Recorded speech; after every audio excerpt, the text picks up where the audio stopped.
I began my ministry in Dulwich Rose Park United Parish. It's a big name, Gartrell Memorial, you're normally called, in March of the year 2014, 13, something like that, 14. And one of the first phone calls I got was from a lady called Pauline. Pauline was the person who organised the Anzac Day service at the memorial right out the front of the church.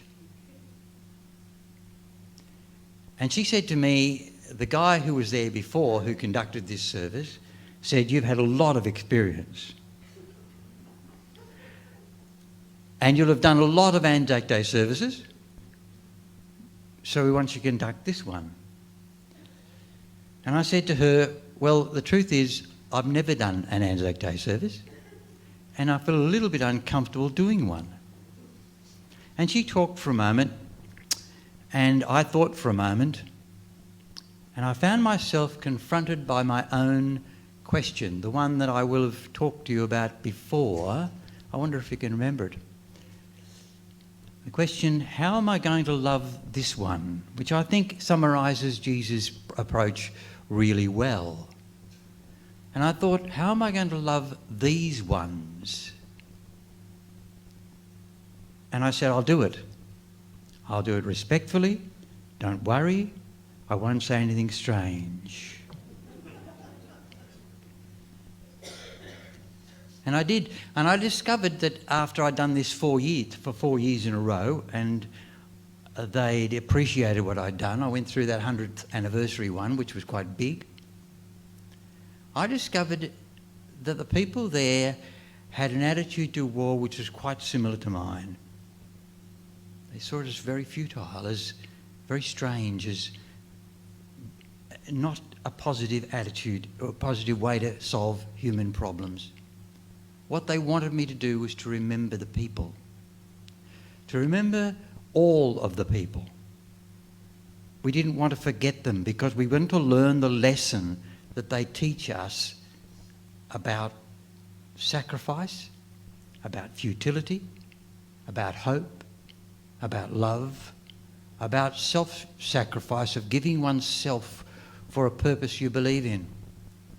But they wanted me to go more than that. They wanted me to tell stories about people who died, certainly, but also about people who came back. They wanted me to think of nurses. They wanted me to think of Aboriginal people who'd gone to war and hadn't got the recognition that they deserved. They wanted me to remember the Vietnam veterans who'd come back unappreciated. They wanted me to remember the people who'd suffered because of the trauma they experienced and they came back mentally affected. And they wanted me to remember those who'd come back physically affected. They wanted me to remember everyone.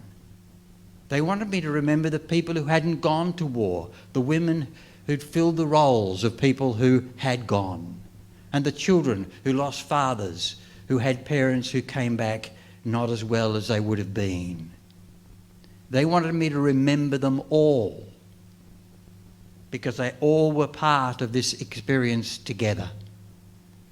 What they wanted me to remember was courage, hope, faith, love, self-sacrificing love, which reminds me very much of the message that this communion seeks to bring to us, a message of loving one another,